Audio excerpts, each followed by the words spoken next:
২,২০০ বছর আগের এক নারী মৃত, কিন্তু তার চুল আজও অক্ষত।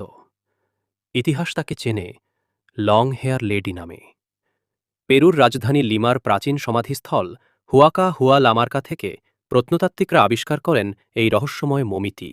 দীর্ঘ চুল, অক্ষত দেহাবশেষ, প্রাকৃতিক নিয়মকে যেন অমান্য করেছে সময় নিজেই।